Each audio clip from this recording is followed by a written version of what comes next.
Atomic habits. छोटे बदलाव, असाधारण परिणाम। अच्छी आदतों को विकसित करने और बुरी आदतों को छोड़ने के आसान और अचूक उपाय। लेखक जेम्स क्लियर। नित्य ज्ञान ऑडियोज। प्रकरण 18। प्रतिभा के बारे में सच। कब जीन्स मायने रखते हैं और कब वे मायने नहीं रखते। नित्य ज्ञान ऑडियोज। माइकल फेल्प्स से अनेक लोग परिचित हैं। उनके व्यापक रूप से इतिहास में सबसे महान एथलीटों में गिना जाता है। फेल्प्स ने न केवल तैराकी में बल्कि किसी भी खेल में किसी अन्य ओलंपियन से अधिक ओलंपिक पदक जीते हैं। कम लोग ही कम अनगुरोज का नाम जानते हैं, लेकिन वे अपने आप में शानदार एथलीट थे। अनगुरोज मोरक्को के धावक थे जो 2 ओलंपिक स्वर्ण पदक जीत चुके हैं और उन्हें मध्य दूरी से सर्वकालीन महानतम धावकों में गिना जाता है। कई सालों तक मील, 1500 मीटर और 2000 मीटर दौड़ में विश्व रिकॉर्ड उनके नाम दर्ज थे। 2004 में ग्रीस की राजधानी एथेंस में आयोजित ओलंपिक खेलों में उन्होंने 1500 मीटर और 5000 मीटर दौड़ में स्वर्ण पदक जीते थे। ये दोनों एथलीट कई मायनों में बेतहाशा अलग है। जिन्हें पता न हो उनको बता दें, एक ने जमीन पर और दूसरे ने पानी में स्पर्धा की, लेकिन विशेष रूप से वे लंबाई में काफ़ी भिन्न थे। अनगुरोज 5 फुट 9 इंच लंबे थे। फेल्प्स 6 फुट 4 इंच लंबे थे। लंबाई में 7 इंच के अंतर के बावजूद दोनों लोगों एक मामले में समान थे। माइकल फेल्प्स और हिकम अनगुरोज दोनों समान लंबाई की पैंट पहनते थे। यह कैसे संभव है? अपनी लंबाई के हिसाब से फेल्प्स के पैर अपेक्षाकृत छोटे हैं और उनका बहुत लंबा धड़ है, जो तैराकी के लिए एकदम सही है। अनगुरोज के अविश्वसनीय रूप से लंबे पैर और छोटा ऊपरी शरीर है, जो दूरी की दौड़ के लिए आदर्श कद काठी है। अब कल्पना करें, विश्व स्तरीय ये 2 एथलीट अपने खेल बदल लें। क्या माइकल फेल्प्स अपनी छोटी टांगों के कारण पर्याप्त प्रशिक्षण के बाद भी ओलंपिक धावक बन सकते हैं? यह असंभव है। फिटनेस के लिहाज से देखें तो फेल्प्स 194 पाउंड के हैं, जो गुरोज से 40% भारी है। गुरोज 138 पाउंड के कम वजन के धावक है। लंबे धावक भारी धावक साबित होते हैं और उनका अधिक भार दूर तक दौड़ने में उनके लिए श्राप बन जाता है। कुलीन प्रतिस्पर्धा के विपरीत इसमें फेल्प्स पहले ही हार जाएंगे। इस प्रकार से अनगुरोज इतिहास के सर्वश्रेष्ठ धावक हो सकते हैं, लेकिन वे तैराक के रूप में ओलंपिक की पात्रता हासिल कर पाते, इसमें संदेह है। 1976 से 1500 मीटर के धावक की औसत लंबाई 5 फीट 10 इंच है। इसकी तुलना में पुरुषों की 100 मीटर की फ्रीस्टाइल तैराकी में औसत लंबाई 6 फीट 4 इंच की रहती है। तैराक लंबे रहते हैं और उनकी पीठ और भुजाएं लंबी होती है, जो तैरने के लिए आदर्श होती है। अनगुरोज ने तैराकी में प्रवेश भी किया होता तो गंभीर नुकसान में रहते। सफलता के अपने क्षेत्र को अधिकतम करने की कुंजी प्रतियोगिता से सही क्षेत्र का चयन करना होता है। यह आदत बदलने की तरह ही खेल और व्यवसाय में भी बिल्कुल सत्य है। आदतों का प्रदर्शन करना और उनके साथ जुड़े रहना तब अपेक्षाकृत ज़्यादा आसान होता है जब आदतें आपके प्रकृति झुकाव और क्षमताओं के अनुरूप होती है। पूर्व में माइकल फेल्प्स या ट्रैक पर हिकम अनगुरोज की तरह आप वह गेम खेलना चाहते हैं जहां संभावनाएं आपके पक्ष में होती है। इस रणनीति को अपनाने के लिए यह आसान सच स्वीकार करना होगा कि लोग विभिन्न क्षमताओं के साथ जन्म लेते हैं। कुछ लोग इस तथ्य पर बहस नहीं करना चाहते। सतह पर दिखता है कि आपके जीन्स तय है और उन पर बात करने का कोई औचित्य नहीं है जो आपके नियंत्रण में नहीं है। जैविक निर्धारण जैसे मुहावरे कुछ ऐसे लगते हैं मानो कुछ ही व्यक्ति सफलता के लिए बनाए गए हैं, से सब असफल रहेंगे, लेकिन यह व्यवहार पर जीन्स के प्रभाव का संकुचित नजरिया माना जाता है। जेनेटिक्स की ताकत ही उसकी कमजोरी भी होती है। जीन्स को आसानी से बदला नहीं जा सकता। इसका अर्थ है कि वे अनुकूलन परिस्थिति में शक्तिशाली फायदा और विपरीत परिस्थिति में गंभीर नुकसान पहुंचा सकते हैं। यदि आप 60 फीट के हैं तो बास्केटबॉल में बहुत काम के हैं। यदि आप जिम्नास्टिक का रूटीन अपनाना चाहते हैं तो 60 फीट की लंबाई बाधा रहेगी। हमारा वातावरण हमारे जीन्स की अनुकूलता और प्राकृतिक प्रतिभा के उपयोग को तय करता है। जब हमारा वातावरण बदलता है तो उन गुणों को अपनाइए जो सफलताएं तय करती है। यह शारीरिक गुणों के लिए ही सही नहीं बल्कि मानसिक गुणों के लिए भी ठीक है। यदि आप मेरी आदत को मानव व्यवहार के बारे में पूछोगे तो मैं चतुराई से बताऊंगा, न कि तब जब आप मुझे बुनाई, रॉकेट छोड़ने या गिटार की तारों के बारे में पूछेंगे। क्षमता संदर्भ पर अधिक टिकी रहती है। किसी भी प्रतिस्पर्धी के क्षेत्र में शीर्ष पर बैठे लोग न केवल अच्छे ढंग से प्रशिक्षित हैं बल्कि वे उस कार्य के अनुकूलन भी हैं। इस कारण से यदि आप वास्तव में महान होना चाहते हैं तो सही जगह के चयन पर ध्यान देना बेहतर होगा। संक्षिप्त में कहा जाए तो जीन्स आपके भाग्य को तय नहीं कर सकते, वे अवसर के क्षेत्र का निर्धार करते हैं। गैबोर मेंट नामक फिजिशियन बताते हैं, जीन्स आपको प्रवृत्त कर संभावना बढ़ा सकते हैं लेकिन वे पूर्व निर्धार नहीं कर सकते। जिन क्षेत्र में आप जीन्स के अनुसार सफलता के लिए प्रवृत्त होते हैं वे क्षेत्र है जहां आदतों की संतुष्टि अधिक मिलती है। खुद के प्रयासों को उन क्षेत्रों में ले खुद के प्रयासों को उन क्षेत्रों में ले जाए जहां आप उल्लासित और अपने प्राकृतिक कौशल्य का मेल अपनी सबसे प्रबल इच्छा और अपनी योग्यता से कर पाते हो। वही इसकी कुंजी है। सीधा सवाल उभरेगा, मैं किस तरह से समझूंगा कि इन चीज़ों की मेरे लिए अनुकूलता है? मैं उन अवसरों और आदतों को कैसे चुन सकता हूँ जो मेरे लिए सही है? इसके उत्तर के लिए पहले हम आपके व्यक्तित्व को समझेंगे। आपकी व्यक्तित्व आपकी आदतों को किस तरह प्रभावित करती है? आपके जीन्स आपकी हर आदत के पीछे काम करते रहते हैं, वास्तव में हर व्यवहार की सतह के नीचे। आप कितने घंटे टीवी देखते हैं, आप किस तरह से विवाह या अलगाव कर सकते हैं, किस तरह से नशे, शराब या निकोटीन की लत अपने अपना सकते हैं, इन पर जीन्स का प्रभाव ही रहता है। इस बात के लिए मजबूत आनुवंशिक घटक होता है कि जब आप किसी अधिकार प्राप्त शक्ति का सामना कर रहे होते हैं तो आप कैसे आज्ञाकारी या विद्रोही होते हैं, तनावपूर्ण घटनाओं के प्रति कितने संवेदनशील या प्रतिरोधी होते हैं, आप कितने अति सक्रिय या प्रति प्रतिक्रियाशील होते हैं, और यहाँ तक कि संवेदना से जुड़े अनुभवों के दौरान आप कितने रोमांचित महसूस करते हैं या उब महसूस करते हैं। जैसे कि संगीत कार्यक्रम में भाग लेना। लंदन के किंग्स कॉलेज में व्यवहार संबंधित जेनेटिक्स के विशेषज्ञ रॉबर्ट रॉबर्ट प्लॉमिन, उन्होंने मुझे बताया, यह अब उस बिंदु पर आ चुके हैं जहां हमने यह देखने के लिए प्रशिक्षण बंद कर दिया है कि क्या किसी नक्शे का कोई आनुवंशिक घटक है, क्योंकि हम शाब्दिक रूप से ऐसा कुछ नहीं कर पाते हैं जो हमारे जीन्स से प्रभावित न हो।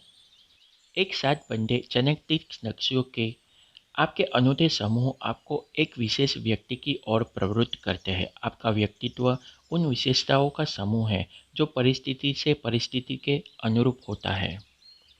व्यक्तित्व के लक्षणों के सबसे सिद्ध वैज्ञानिक विश्लेषण को बिग फाइव के रूप में जाना जाता है, जो उनके व्यवहार के 5 वर्ण क्रम में विभाजित कर देता है। एक, अनुभव के लिए खुलापन। एक छोर पर जिज्ञासु और आविष्कारी होने के साथ दूसरे छोर पर सावधान और सतत बने रहे। 2, कर्तव्य निष्ठा। व्यवस्थित और कार्यकुशल होने से लेकर सहज और स्वाभाविक होना। 3, बहिर्मुखता। बातचीत करने में सहज और ऊर्जावान होने से लेकर एकाकी रहना और कम बोलना। उन्हें आप बहिर्मुखी बनाम अंतःमुखी के तौर पर जानते हैं। 4. प्रियता, मित्रवत और दयावान बने रहने से लेकर चुनौतीपूर्ण निर्लिप्त होना। 5. मनोविक्षिप्तता, बेचैन और संवेदनशील होने से लेकर आत्मविश्वासी, शांत और स्थिर बने रहना।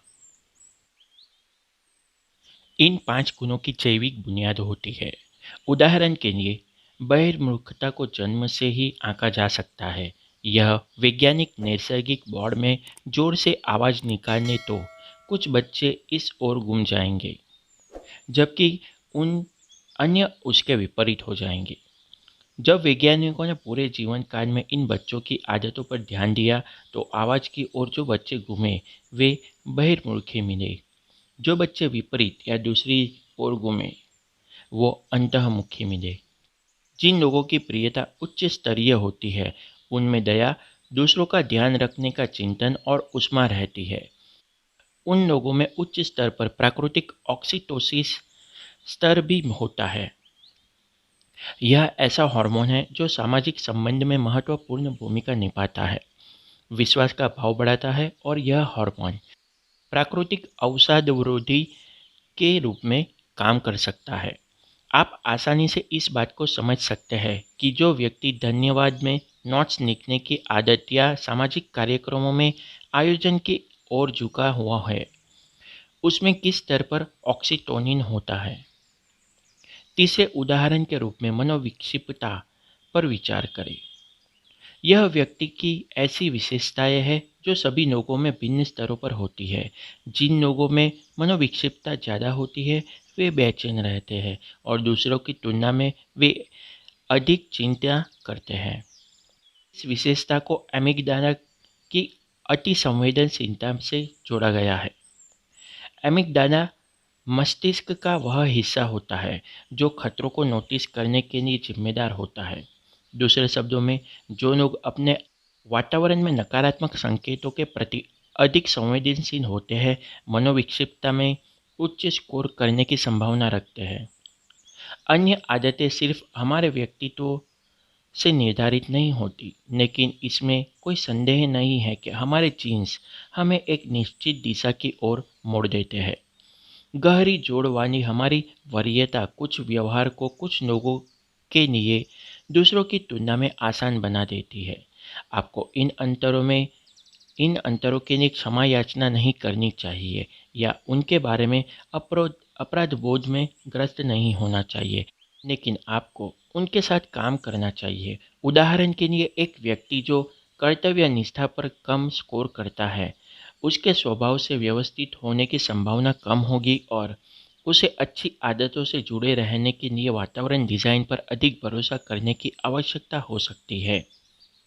हमारे बीच जो कम ध्यान देने वाले पाठक हैं, उनकी स्मृति के लिए बता दें कि वातावरण डिजाइन वह रणनीति है जिसके बारे में हमने अध्याय 6 और अध्याय 12 में चर्चा की थी। याद रखने वाली बात यह है कि आपको उन आदतों का निर्माण करना चाहिए जो आपके व्यक्तित्व के लिए काम करे। यदि व्यक्तित्व परीक्षण में आपका रुझान है तो आप बहुत से परीक्षण atomichabits.com/personality पर देख सकते हैं। लोग बॉडी बिल्डर की तरह वर्कआउट करके दिखने वाली मांसपेशियां बना सकते हैं, लेकिन यदि आप रॉक क्लाइंबिंग या साइकिल चलाना या रोइंग करना पसंद करते हैं तो व्यायाम की अपनी आदत को अपनी पसंद के अनुसार आकार दें। यदि आपका दोस्त कम कार्बोहाइड्रेट्स वाला आहार का पालन करता है, लेकिन आप पाते हैं कि कम वसा वाला भोजन आपके लिए काम करता है, तो आपको इससे अधिक शक्ति मिलेगी। यदि आप अधिक पढ़ना चाहते हैं तो शर्मिंदा न हो। यदि आप नॉन फिक्शन की बजाय रोमांस से भरपूर उपन्यास पसंद करते हैं, जो भी आपको मोहित करता है उसे पढ़िए। यदि हैरी पॉटर का दोहराव होता है तो मैं आपको समझा सकता हूँ। वह आदतें चुनें जो आपको सबसे अच्छी लगती हो, न कि वह जो सबसे लोकप्रिय हो। हर आदत का एक स्वरूप होता है जो आपको खुशी और संतुष्टि ला सकता है। इसकी तलाश करें। यदि आदतें चलती है, इसलिए आदतें सुखद होनी चाहिए। चौथे नियम के पीछे मूल विचार यही है। अपनी आदत को अपने व्यक्तित्व के साथ जोड़ना अच्छी शुरुआत है, लेकिन यह कहानी का अंत नहीं है। उन परिस्थितियों को खोजने और डिज़ाइन करने के लिए आप अपना ध्यान केंद्रित करें जहां आप प्राकृतिक रूप से अनुकूलन हैं। कैसे वह खेल ढूंढें जिसमें संभावनाएं आपके पक्ष में हो। जिस खेल में संभावनाएं आपके पक्ष में हो उसे सीखना चाहिए। यह प्रेरणा को बनाए रखने और सफल अनुभव करने के लिए महत्वपूर्ण है। सैद्धांतिक रूप से आप हर चीज़ का सुख ले सकते हैं, लेकिन व्यवहार में उन्हीं चीज़ों का आनंद उठा सकते हैं जो स्वाभाविक रूप से आपके पास आती है। जो लोग किसी खास चीज़ में महारत रखते हैं और उसमें प्रभावशाली होते हैं, वे उस कार्य में अधिक सक्षम हो सकते हैं और अच्छे काम के लिए प्रशंसा पाते हैं। वे ऊर्जावान बने रहते हैं और चूंकि वे अच्छे वेतन और बड़े अवसरों से नापित होते हैं, वे उन्हें खुश ही नहीं बल्कि अच्छी गुणवत्ता वाला कार्य करने के लिए प्रेरित करते हैं। यह अच्छा चक्र है। सही आदत चुनें और उससे प्रगति आसान होती है। गलत आदत चुनी और जीवन में कठिनाई आ जाएगी। आप सही आदत का चयन कैसे किस तरह करेंगे? प्रथम कदम वही है जिसे हमें तीसरे नियम इसे आसान बनाने में शामिल किया था। कई मामलों में वह लोग गलत आदतों को चुन लेते हैं, तो इसका सीधा मतलब होता है कि उन्हें ऐसी आदत चुननी है जो बहुत कठिन है। जब आदत आसान होती है तो आपके सफल होने की संभावनाएं बढ़ जाती है। जब आप सफल होते हैं तो आप अधिक संतोष अनुभव करते हैं। हालांकि एक अन्य स्तर भी विचार किया जा सकता है। लंबे समय तक आप इसमें आगे बढ़ते हैं और सुधार करते हैं तो कोई भी क्षेत्र चुनौतीपूर्ण बन सकता है। यहीं पर आपको तय करना होता है कि क्या आप सही खेल खेल रहे हैं जो आपके सामर्थ्य के अनुकूलन है। आप उसका पता कैसे लगाएंगे? सबसे आम उपाय है प्रयोग और त्रुटि। स्वाभाविक रूप से इस रणनीति के साथ समस्या है क्योंकि जीवन बहुत अल्प है। आपके पास इतना समय नहीं होता है कि आप हर करियर अपना कर देखें, हर अविवाहित के साथ डेट करें या हर संगीत बात बजा सके। सौभाग्य से एक प्रभावी उपाय इस उलझन से निपटने का है और उसे एक्सप्लोर या एक्सप्लॉइट ट्रेड ऑफ कहते हैं। किसी नई गतिविधि की शुरुआत में ही अन्वेषण की अधिक अवधि होती है। रिश्तों में इसे डेटिंग कहा जाता है, कॉलेज में इसे लिबरल आर्ट्स कहा जाता है, व्यापार में इसे स्प्लिट टेस्टिंग कहा जाता है। इसका लक्ष्य कई संभावनाओं को आजमाना, विचारों की विस्तृत संख्या पर शोध करना और एक विस्तृत परिदृश्य रखना होता है। अन्वेषण की प्रारंभिक अवधि के बाद अपना ध्यान सर्वश्रेष्ठ समाधान की ओर स्थानांतरित करें जो आपको मिल गया है, लेकिन कभी-कभी प्रयोग भी करते रहे। उचित संतुलन इस बात पर निर्भर करता है कि आप जीत रहे हैं या हार रहे हैं। अगर आप वर्तमान में जीत रहे हैं तो दोहन करते रहे। यदि आप वर्तमान में हार रहे हैं तो आप अन्वेषण अन्वेषण और अन्वेषण जारी रखें। लंबे समय की उस रणनीति पर काम करना ही प्रभावी होता है जो 80 से 90% परिणाम देती है और शेष 10 से 20% के लिए अन्वेषण लगातार करते रहे। गूगल ने अपने कर्मचारियों से कहा था कि हफ्ते में अपना 80% ऑफिस के काम के लिए दीजिए और 20% उन प्रोजेक्ट पर काम कीजिए जो उनकी पसंद के हो। इसकी वजह से ही अब तक के सबसे सफल प्रोडक्ट एडवर्ड्स और जीमेल बन गए। आदर्श दृष्टिकोण इस बात पर भी निर्भर करता है कि आपके पास कितना समय है। अगर आपके पास बहुत समय है, जैसे कोई अपने करियर की शुरुआत में है, तो ज़्यादा अन्वेषण करना समझ में आता है क्योंकि एक बार जब आप सही चीज़ खोज लेते हैं तो फिर आपके पास इसका दोहन करने का पर्याप्त समय होता है। अगर आपके पास समय कम है, जैसे कि आप समय सीमा के किसी परियोजना पर काम कर रहे हैं, तो अब तक का सबसे अच्छा समाधान लागू करें और परिणाम प्राप्त करें। जैसे ही आप विभिन्न विकल्पों का पता लगाते हैं तो सवालों की श्रृंखला शुरू होती है जो आप अपने आप से लगातार पूछ सकते हैं ताकि उन आदतों और क्षेत्रों तक पहुंच सके जो आपके लिए सबसे संतोषजनक होंगे। वह क्या है जो मेरे लिए मज़ेदार बात है लेकिन दूसरों के लिए काम है। आप किसी कार्य के लिए बने हैं या नहीं, इसका संकेत यह नहीं है कि आप उससे प्यार करते हैं, बल्कि यह है कि आप उस कार्य से जुड़े दर्द को अन्य लोगों की तुलना में आसान तरीके से संभाल सकते हैं। जब आप खुद आनंद ले रहे होते हैं, तो दूसरे लोग शिकायत कर रहे होते हैं। जो काम आपको अन्य लोगों की तुलना में कम कष्ट पहुंचाता है, वही वही वह काम है जिसे करने के लिए आप बने हैं। मैं समय का ध्यान क्यों नहीं रख पाता हूँ? प्रवाह एक मानसिक स्थिति है। इसमें आप तब प्रवेश करते हैं जब आप अपने कार्य पर इतने केंद्रित हो जाते हैं कि शेष दुनिया धुंधली पड़ जाती है। खुशी और चरम प्रदर्शन का यह मिश्रण एथलीट और कलाकारों को तब अनुभव होता है जब वे अपने जोन में होते हैं। प्रवाह की स्थिति का अनुभव करना और कार्य का कम से कम कुछ हद तक संतोषजनक नहीं होना लगभग असंभव होता है। एक औसत व्यक्ति के मुकाबले मुझे अधिक प्रतिफल मिल सकता है। हम लगातार अपने आसपास से तुलना करते रहते हैं और जब यह तुलना हमारे पक्ष में रहती है तो व्यवहार अधिक संतोषजनक रहता है। जब मैंने jameskenner.com लिखना आरंभ किया तो मेरी ईमेल लिस्ट तेज़ी से बढ़ गई। मैं यह सुनिश्चित नहीं कर पा रहा था कि मैं अच्छा कर रहा हूँ, लेकिन मैं जानता था कि मेरे मित्रों की तुलना में परिणाम जल्दी प्राप्त होंगे, जिसमें मुझे लिखना जारी रखने की प्रेरणा मिलती चली गई। मेरे लिए स्वाभाविक क्या है?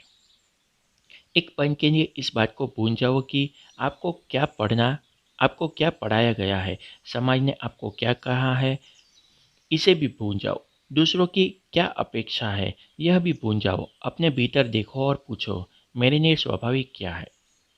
कब मैं जीवंतता अनुभव करता हूँ? कब मैं वास्तविक स्व महसूस करता हूँ? लोगों को खुश करने का कोई भीतरी संतुलन नहीं है। दोबारा अनुमान लगाने या आत्म आलोचना की कोई बात नहीं, बस इसमें उतर जाने का आनंद लेना है। जब ये आपको प्रामाणिक और सटीकता लगे, समझ ले सही दिशा में आगे बढ़ रहे हैं। स्पष्ट कहे तो इसमें से कुछ प्रक्रिया तो भाग्य से होती है। माइकल फेल्प्स और हिकम अनकुरोज भाग्यशाली है कि उन्हें यह दुर्लभ गुण जन्म से प्राप्त है जिसका समाज में बहुत महत्व है और उनकी गुणों के कारण वे आदर्श माने गए। इस ग्रह पर हमारे पास समय बहुत ही कम है और वास्तव में महान वही है जो न केवल खूब मेहनत कर रहे हैं बल्कि उनका भाग्य भी अच्छा है जो अवसरों को अपने पक्ष में ले जाते हैं। लेकिन तब क्या करें जब आप इसे भाग्य के लिए नहीं छोड़ना चाहते? यदि आप ऐसा खेद नहीं ढूंढ सकते जिसमें सारे पक्ष आपके समर्थन में हो, तो किसी एक को अपने पक्ष में कर लो। डिनबर्ग के कार्टूनिस्ट स्कॉट एडम्स वह कहते हैं, हर एक के पास कुछ क्षेत्र रहते हैं जिनमें वे शीर्ष 25% में हो सकते हैं। बस कुछ प्रयास करने होंगे। मेरे मामले में मैं अन्य लोगों के मुकाबले अच्छे से चित्रकारी कर सकता हूँ, लेकिन मैं आर्टिस्ट नहीं हूँ। मैं उस औसत कॉमेडियन की तुलना में अधिक मजाकिया नहीं हूँ जो कभी नाम नहीं कमा पाते, लेकिन मैं ज़्यादातर लोगों से ज़्यादा मजाकिया हूँ। चमत्कार यह है कि कुछ लोग ही अच्छा चित्र बना सकते हैं और व्यंग लिख सकते हैं। इन दोनों का संयोजन ही मेरे काम को दुर्लभ बना देता है। और जब मैं मेरे व्यवसाय में जुड़ता हूँ तो अचानक ही मेरे पास एक विषय रहता है जिसे मुश्किल से कोई कार्टूनिस्ट अनुभव किए बिना समझ सकता है। जब आप बेहतर होकर नहीं जीत सकते तो आप अलग होकर जीत सकते हैं। अपने कौशलों का संयोजन करके आप प्रतिस्पर्धा के स्तर को कम कर देते हैं जो विशिष्ट होना आसान बना देता है। आप नियमों को फिर से लिखकर जेनेटिक लाभ की जरूरत या वर्षों के अभ्यास को शॉर्टकट कर सकते हैं। एक अच्छा खिलाड़ी उस खेल को जीतने की कड़ी मेहनत करता है जो हर कोई खेल रहा है। एक महान खिलाड़ी एक नया खेल रचता है जो उसकी ताकत के अनुरूप होता है और कमजोरियों से उसकी रक्षा करता है। कॉलेज में मैंने अपने खुद के विषय रचे थे, बायोमैकेनिक्स, जो भौतिक रसायन, जीव विज्ञान और शरीर विज्ञान का संयोजन था। मैं इतना अच्छा नहीं था कि भौतिकी या जीव विज्ञान के टॉप पर आ सकूं, जो मैंने अपना खुद का विषय बनाया। और चूंकि यह मुझे अनुकूल लगा, तो मैंने यह कोर्स इसलिए लिया क्योंकि मेरी इसमें रुचि थी और इसे पढ़ने इसे पढ़ना मुझे काम नहीं लगता था। साथ ही इसमें किसी अन्य के साथ तुलना में मैं बच जाया करता था। क्लास में कोई इस तरह के विषयों का संयोजन नहीं ले रहा था, तो कौन कह सकता है कि वह बेहतर है या बदतर। खराब जेनेटिक की दुर्घटना से पार पाने का सबसे ताकतवर तरीका विशेषज्ञता है। किसी कौशल्य में आपकी जितनी अधिक महारत होगी, उतना ही दूसरों के प्रतिस्पर्धा करने में परेशानी होगी। कोई बॉडी बिल्डर औसत पंजा लड़ाने वाले से बहुत शक्तिशाली होते हैं, लेकिन भारी भरकम बॉडी बिल्डर भी पंजा लड़ाने में धून चाटते हैं, क्योंकि पंजा लड़ाना एक विशेष विद्या है। भले ही आप प्राकृतिक रूप से प्रतिभा के धनी नहीं है, लेकिन किसी कूट रणनीति के आप सर्वश्रेष्ठ हो सकते हैं। उबलता पानी किसी आलू को नरम कर देता है, लेकिन अंडे को सख्त बना देता है। भले ही आप आलू हो या अंडा, आप इसे नियंत्रित नहीं कर पाएंगे, लेकिन आप ऐसा खेल तय कर सकते हैं जहां नरम या सख्त होना बेहतर है। यदि आप अधिक अच्छा वातावरण पाते हैं, तो हालत बदल सकते हैं, जहां कुछ चीज़ें जो आपके विरोध में हैं, वे आपके पक्ष में बन जाए। अपने जीन्स से कैसे अधिकतम हासिल करें। अपने जीन्स खूब मेहनत की आवश्यकता को ख़त्म नहीं कर सकते, वे इसे स्पष्ट करते हैं। वे हमें बताते हैं कि किस में कड़ी मेहनत करनी है। एक बार जब हम अपने सामर्थ्य को समझ जाते हैं, तो हम जान हम जान पाते हैं कि किस में समय और ऊर्जा निवेश की जानी चाहिए। हम जानते हैं कि किस तरह के अवसर की ओर देखा है और किस प्रकार की चुनौतियों से अलग रहना है। जितना हम अपने स्वभाव को बेहतर समझते हैं, हमारी रणनीति अच्छी होती जाती है। जैविक अंतर मायने में रखता है, फिर भी यह ज़्यादा उत्पादक होता है कि क्या आप अपनी तुलना अन्य लोगों से करने की बजाय इस बात पर फोकस कर रहे हैं कि आप अपनी क्षमताओं का समय उपयोग कर रहे हैं या नहीं। किसी खास योग्यता के प्रति आपको सीमाओं के तथ्य का इस बात से कोई लेना देना नहीं होता कि आप अपनी क्षमताओं के शीर्ष पर पहुंच रहे हैं या नहीं। लोग अपनी सीमाओं के तथ्य में इतने फंसे जाते हैं कि वे वहां तक पहुंचने के लिए जरूरी प्रयास ही नहीं करते। इसके अलावा यदि आप काम नहीं कर रहे हैं, तो जीन्स आपको सफल नहीं कर सकते हैं। हाँ, यह संभव है कि जिम में ट्रेनर के बेहतर जिम्स हो, लेकिन यदि आपने उसकी ही तरह अभ्यास नहीं किया, तो यह कहना असंभव है कि आपके जेनेटिक बेहतर है या नहीं है। आप जिनकी प्रशंसा करते हैं, यदि उतनी ही मेहनत आप नहीं कर रहे हैं, तो फिर उनकी सफलता को भाग्य बताकर बचे नहीं। संक्षिप्त में, आपकी आदत लंबे समय तक संतोषजनक बनी रहे, यह तय करने के लिए ऐसे आचरण चुनें जो आपके व्यक्तित्व और कौशल्य के अनुकूल हो। जो आसानी से प्राप्त हो रहा हो, उस पर खूब मेहनत करें। नित्य ज्ञान ऑडियोज। अध्याय का सार। सफलता की संभावनाओं को अधिकतम करने की कुंजी है प्रतिस्पर्धा के लिए सही क्षेत्र का चयन। सही आदतें अपनाएंगे तो विकास आसान रहेगा। खराब आदत पर जीवन संघर्षमय होगा। जीन्स को आसानी से बदल नहीं सकते। इसका अर्थ है कि अनुकूलन स्थितियों में वे जोरदार लाभ देते हैं और विपरीत स्थितियों में वे गंभीर नुकसान करते हैं। आदतें तब आसान रहती है जब वे आपकी प्राकृतिक क्षमताओं से जुड़ी हुई होती है। आपके अनुकूल श्रेष्ठ आदतों को चुनें। ऐसा खेल खेलिए जो आपके सामर्थ्य के अनुसार हो। यदि कोई खेल नहीं चुन सकते तो नया खेल बनाएं। जिन्स कड़ी मेहनत की ज़रूरत को ख़त्म नहीं कर सकते, वे इसे स्पष्ट करते हैं। वे बताते हैं कि वे किस पर कड़ी मेहनत करनी चाहिए। नित्य ज्ञान ऑडियोज़। अगले ऑडियो बुक में अपने देखेंगे प्रकरण 19, गोंडी नॉक्स का नियम, किस प्रकार जीवन और कार्य में प्रेरित रहे। नित्य ज्ञान ऑडियोज़।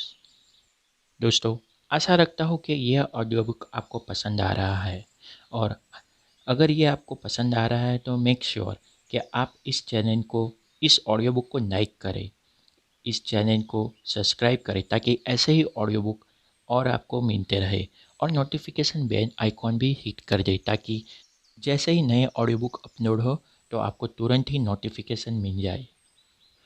और अगर आपको मेरा काम पसंद आ रहा है तो इसे ज़्यादा से ज़्यादा लोगों को शेयर भी कीजिए, ताकि उनको भी इस ऑडियो बुक के फ़ायदे मिल सके। अगर ऐसे ही ऑडियो बुक आपको और चाहिए तो इस चैनल को सब्सक्राइब कीजिए और इसे ज़्यादा से ज़्यादा अपने ग्रुप, फ्रेंड्स, फैमिली में शेयर कीजिए। और मुझे ये भी बताइए कि आपको ये हिंदी ऑडियो बुक कैसा लग रहा है, और अगर कोई कंप्लेन या कमेंट हो तो नीचे कमेंट्स बॉक्स में ज़रूर बताइए। आशा रखता हूँ आपको ये ऑडियो बुक पसंद आया होगा। आपका दिन शुभ रहे।